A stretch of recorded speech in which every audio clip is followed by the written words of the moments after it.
اهدنا الصراط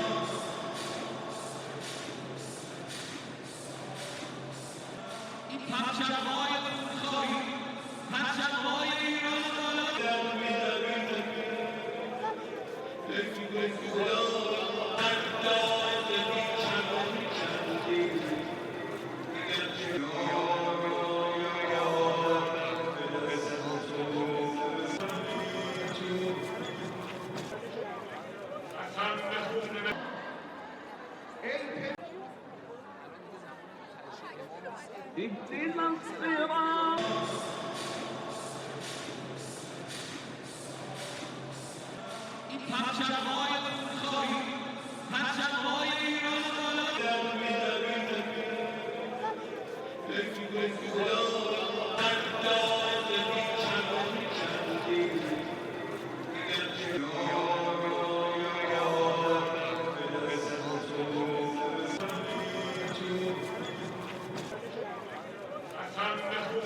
اهدنا الصراط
So this wing just finished, came home in May from a historic 11-month deployment.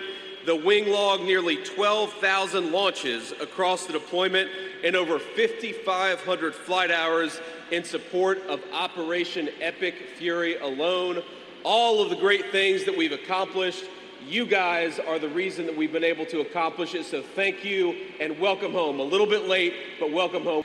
to the members of the Air Wing that just came home in May, what did the President of the United States ask you to do? Something very discreet and very specific. Number one, he asked you to ensure that we destroyed Iran's conventional military, and as we sit here today, their Navy is at the bottom of the ocean, and they have no ability to project power like they did even 12 months ago. What else did he ask you to do? He asked you to destroy their nuclear program. And now, and trust me, I know because I look at the intelligence estimates, if you look at what our own intelligence says about their nuclear program, they are further away from developing a nuclear bomb than they have ever been since basically the last 20 or 30 years. And that is because of you and because of your hard work. And finally, what the President asks you to accomplish is to destroy the defense industrial base of that country, so that if they ever decided to rebuild their military, or if they ever decided to rebuild that nuclear program, they would be hard-pressed to do it. And you did that exactly as well. But today, as I sit here, there are people in this country who want you to just keep going and attack the President of the United States for using the leverage that you gave him to engage in negotiation. And why do we engage in negotiation? Because of you. It's not out of weakness, but it's out of strength. We dropped some bombs a couple of days ago. You know why? Because the Iranians were shooting at commercial ships. So we dropped some bombs, we applied some leverage, and we've had free commercial transit for the last 3 days. If the Iranians try to rebuild the nuclear program, the President's got options, again, because of you. If the Iranians try to threaten their neighbors or fund terrorism, we've got options, again, because of you. But what we must never do is drop bombs just for the sake of dropping bombs. And that is what the President will never ask you to do. He'll ask you to go to war, yes, but when he asks you to go to war, he'll tell you exactly what you're going for, and I think that is what you should expect out of your political leadership. Mengadili. 1. Menyatakan terdakwa Nadiem Anwar Makarim tidak terbukti secara sah dan meyakinkan bersalah melakukan tindak pidana sebagaimana dalam dakwaan primer. 2. Membebaskan terdakwa oleh karena itu dari dakwaan primer tersebut. 3. Menyatakan terdakwa Nadiem Anwar Makarim telah terbukti secara sah dan meyakinkan bersalah melakukan tindak pidana korupsi yang dilakukan secara bersama-sama sebagaimana dalam dakwaan subsidiar. 4. Menjatuhkan pidana kepada terdakwa oleh karena itu dengan pidana penjara selama 10 tahun dan pidana denda sejumlah 1 miliar yang harus dibayar dalam jangka waktu 1 bulan dan dapat diperpanjang untuk paling lama 1 bulan sejak putusan berkekuatan hukum tetap. 5. Menetapkan jika pidana denda tidak dibayar dalam jangka waktu yang telah ditentukan, kekayaan atau pendapatan terpidana dapat disita dan dilelang untuk melunasi pidana denda yang tidak dibayar, dan dalam hal hasil penyitaan dan pelelangan kekayaan atau pendapatan tidak cukup atau tidak memungkinkan untuk dilaksanakan, pidana denda yang tidak dibayar tersebut diganti dengan pidana penjara selama 190 hari. 6. Menjatuhkan pidana tambahan kepada terdakwa berupa pembayaran uang pengganti sebesar 809.597.125.000 rupiah dengan ketentuan apabila terdakwa tidak membayar uang pengganti paling lama dalam waktu 1 bulan sesudah putusan memperoleh kekuatan hukum tetap, maka harta benda terdakwa dapat disita oleh jaksa dan dilelang untuk menutupi uang pengganti tersebut, dan dalam hal terdakwa tidak mempunyai harta benda yang mencukupi untuk membayar uang pengganti, maka diganti dengan pidana penjara selama 5 tahun. 7. Menetapkan masa penangkapan dan penahanan yang telah dijalani terdakwa dikurangkan seluruhnya dari pidana yang dijatuhkan dengan ketentuan masa selama terdakwa berada dalam rumah tahanan negara diperhitungkan secara penuh, sedangkan masa selama terdakwa menjalani penahanan rumah sejak tanggal 12 Mei 2026 diperhitungkan sepertiga sesuai dengan ketentuan undang-undang. 8. Menetapkan terdakwa tetap ditahan 9. Menetapkan barang bukti berupa barang bukti dokumen sebanyak 66 item sebagaimana tertuang dalam berkas perkara dipergunakan dalam perkara lain atas nama terdakwa Juristan daftar pencarian orang. Barang bukti elektronik sebanyak 96 item sebagaimana terurai dalam berkas perkara dipergunakan dalam perkara lain atas nama tersangka Juristan daftar pencarian orang. Barang bukti berupa uang dan seterusnya dirampas untuk negara.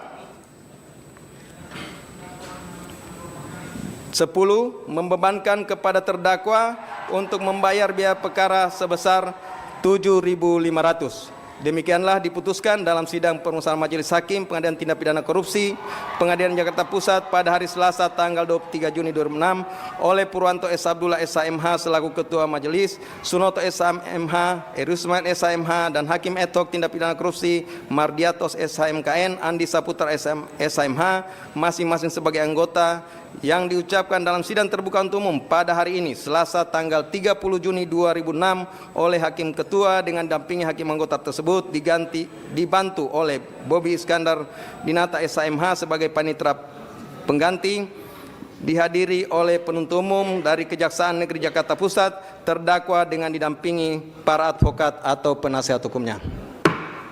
Silakan duduk kembali.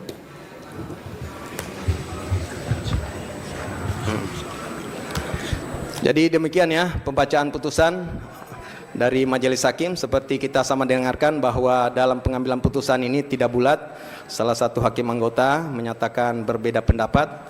Ini bukanlah sesuatu kelemahan, tetapi ini adalah cerminan kebenaran dan integritas dari Majelis Hakim.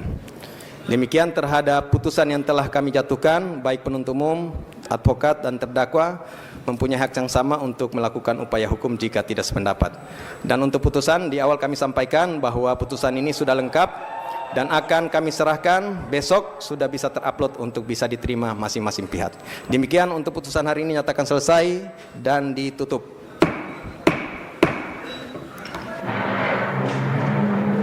Yang mulia, Ini ada kasih kesempatan.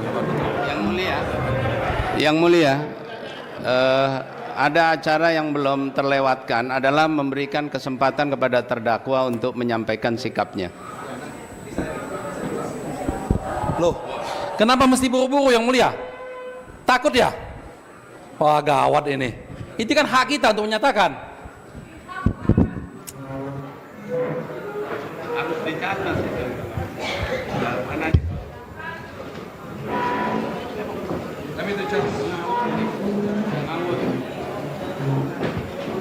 Jadi dari 100.000 peserta magang itu setelah 6 bulan 30% diantaranya itu langsung bekerja.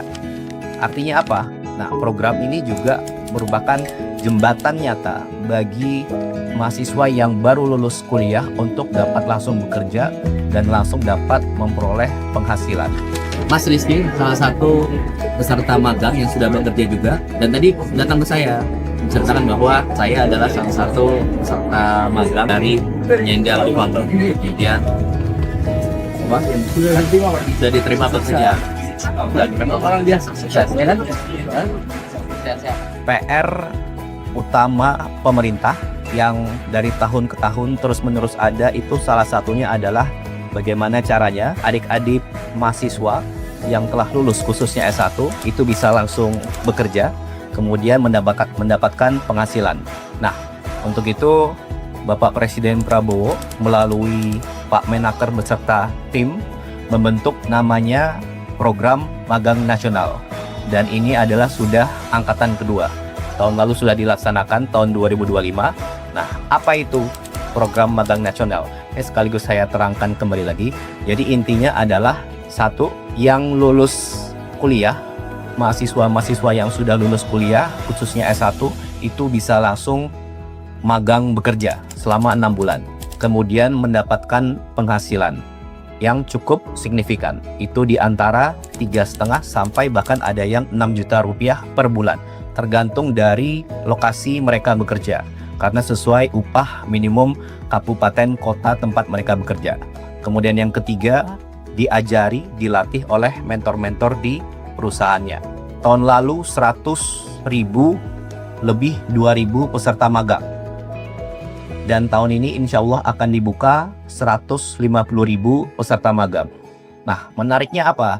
Menariknya dari data Pak Menaker, di tahun yang lalu itu 100.000 peserta magang, dari tentunya pelamarnya mencapai hampir 400.000 Pak ya. Nah, jadi dari 100.000 peserta magang itu setelah 6 bulan, 30% diantaranya itu langsung bekerja.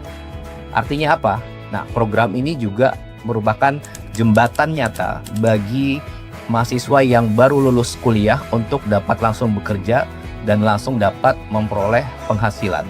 Ada tambahan juga, jadi selain dari mahasiswa yang baru lulus S1, tapi juga nanti ada beberapa yang dapat ikut program ini, yaitu dari profesi, kemudian dari saudara-saudara kita penyandang disabilitas. Jadi kalau yang sesuai data itu 30% dari 100.000 kemarin yang angkatan pertama itu langsung bekerja di perusahaan itu. Jadi sesuai data Kemenaker 30% sudah pasti langsung bekerja, kemudian lebihnya sisanya itu dalam waktu 2-3 bulan ini akan direkrut oleh perusahaan-perusahaan lainnya. Begitu kira-kira ya.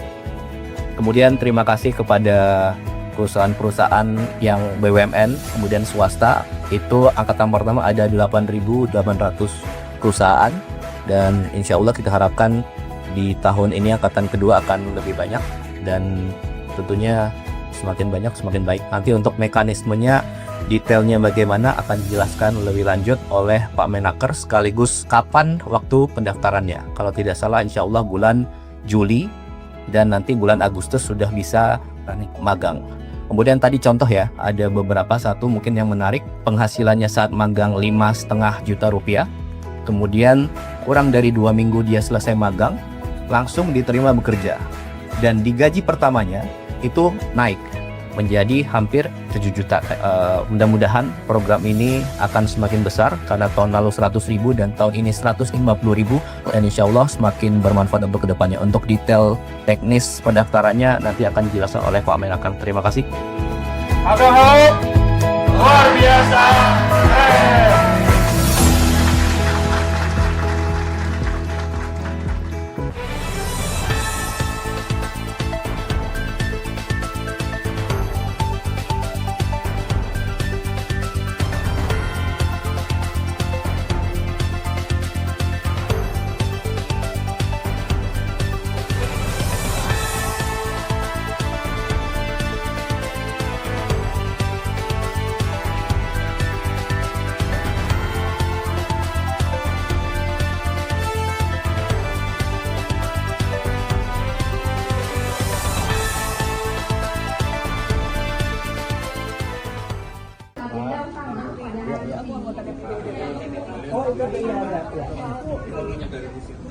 Oh jadi dong. Kemarin soalnya Dubes Rusia bilang belum dispesifikasikan, belum di Indonesia Pak. Oh itu B2B nanti ya? B2B. Ya nanti ya. Nanti urusannya nanti urusan teknis itu. Tapi prinsipnya jadi kok. Soal harga gas industri kemarin kan para buruh bilang harganya naik, itu gimana Pak kalau dari SDM? Kalau HGBT nggak naik, tapi kalau memang harganya dari LNG pasti naik. Tapi memang kita lagi menghitung sekarang adalah kapasitas daripada HGBT itu, kan di Jawa Barat itu ada beberapa penurunan dari sumur-sumur. Saya sudah temui juga asosiasi, saya sudah temui juga buruh. Sekarang lagi saya mencari formulasi untuk bagaimana bisa memberikan harga terjangkau, tapi juga tidak bisa terlalu dengan harga yang mereka inginkan. Sekarang lagi kita mencari formulasi ya. Oke. Tapi kalau minyak mentah yang terus itu Pertamina nanti Pak? Dibeli oleh negara, itu G2G ya, dibeli oleh negara ya. Oke. Donald Trump mengonfirmasi bahwa kesepakatan dengan Iran telah resmi ditandatangani. Pernyataan "It's signed" disampaikan di tengah sorotan dunia terhadap upaya mengakhiri ketegangan antara kedua negara. Kesepakatan ini disebut menjadi langkah penting menuju stabilitas kawasan Timur Tengah dan berpotensi memengaruhi pasar energi global. Meski rincian lengkapnya belum dipublikasikan, pengumuman tersebut langsung menarik perhatian komunitas internasional dan pelaku pasar di seluruh dunia. Tim redaksi Flash Media melaporkan. You signed the deal?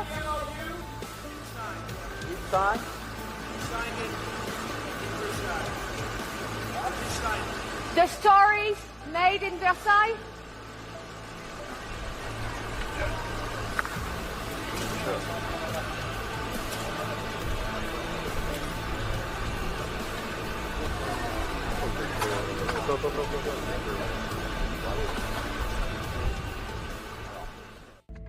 Donald Trump resmi menandatangani kesepakatan dengan Iran untuk mengakhiri konflik yang telah berlangsung selama berbulan-bulan. Penandatanganan dilakukan dalam jamuan makan malam bersama Presiden Prancis Emmanuel Macron di Istana Versailles. Kesepakatan ini menjadi langkah awal menuju negosiasi lebih lanjut terkait program nuklir Iran dan pembukaan kembali Selat Hormuz. Peristiwa tersebut langsung menjadi sorotan dunia karena dinilai berpotensi mengubah peta geopolitik dan pasar energi global. Tim redaksi Flash Media melaporkan. Bonjour. You've been clear, President Trump, the United States is not going to directly pay Iran, but the U.S. is going to let the Iranians start making billions of dollars, selling oil, accessing this reconstruction fund. Only if they're doing things right. Only if we're not doing anything. We're not putting up money. Only if they're doing things right. If they're doing things right, if people want to invest, they can invest. But they had this $300 million fund. It's only $300 billion fund. It's only if they're doing things right. Remember this also. When you talk about billions of dollars, they've had much more than $1 trillion worth of damage done. They got a long way. There'll be 15 to 20 years to rebuild what they have right now. So they have to behave themselves. If they're not behaving, they get hit again. You know, they'll be hit again because we can do it very easily. It's going to take a long way for them to build back their anti-aircraft stuff. It's going to take, and you know, the other thing I want to thank China, President Xi, I was with him, and he stayed neutral, totally neutral, and I appreciate it. And I want to thank Vladimir Putin. He was very neutral. They could have made it much more difficult for us. And I want to say it. You know, somebody would say, "Oh, that's terrible. He's thanking President Xi of China." Well, let me tell you, I had a long talk with him. You know, they have shoulder weapons to knock down airplanes. That it's not like the real deal, but they're accurate. They're fairly accurate. I said, I would really appreciate you're not giving or selling any of that stuff to Iran. And you know what? For the most part, he didn't. So I just want to thank them because they made it a lot better. Can you explain, though, what the difference is between giving Iran U.S. dollars and unfreezing U.S. dollars? Well, the unfreezing, that's an easy one to answer. We have taken a lot of their money, and we have their money. We have taken their money. It's not our money. It's their money, and we froze it. At a certain point in time, I guess we're going to have to give it back. You know, if we didn't give it back, nobody would ever invest in the dollar again. If you took their money, because I thought about it, you know, I'm not the most perfect person. I said to Scott, why do we keep their money? What the hell are we giving it back to them? But, you know, people from lots of nations, some nations we don't agree with, they have their money. The dollar's become very strong under me. And they don't want to have a little conflict with somebody and end up having the United States just take their money. So if you do that, you really don't have a system. What should we expect from the second stage of the negotiation from this memorandum? I don't know. It's a 60-day period or so. I think it's going to happen fairly on time. We've been both involved. I think they're going to want to get it done. Iran wants to get it done. They have to get back to business. And the relationship is now normalized.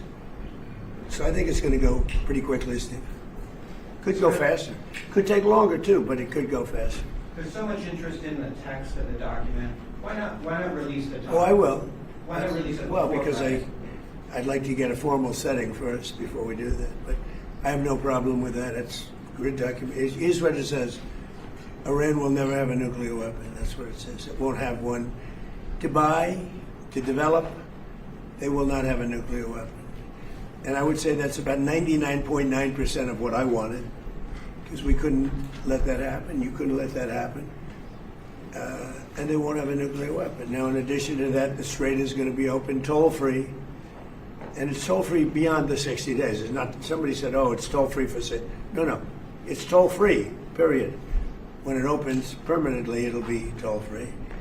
I want to congratulate our Navy because the naval blockade was unbelievable. But I'll not only release it, I'll probably have a press conference and read it to you word by word so that the press covers it accurately. Because it's a very important document, and unlike Obama, who could have destroyed the Middle East with a horrible JCPOA, it is the worst agreement. That was a road to a nuclear weapon. Mine is a wall against a nuclear weapon. I mean, I see these people say, but we already had one. That was the worst. He paid a fortune for it. We paid nothing. We don't pay. There was some statement, we're going to spend $300 billion. No, we're not. We're allowed to go and invest if we wanted to someday in the future. We have no obligation whatsoever. It could be that Iran will turn out to be successful when they have oil. But if we left a week ago, just left, before the last two attacks, it would have taken them 20 years to rebuild Iran. So, but I'll go over the document with the media in a couple of days.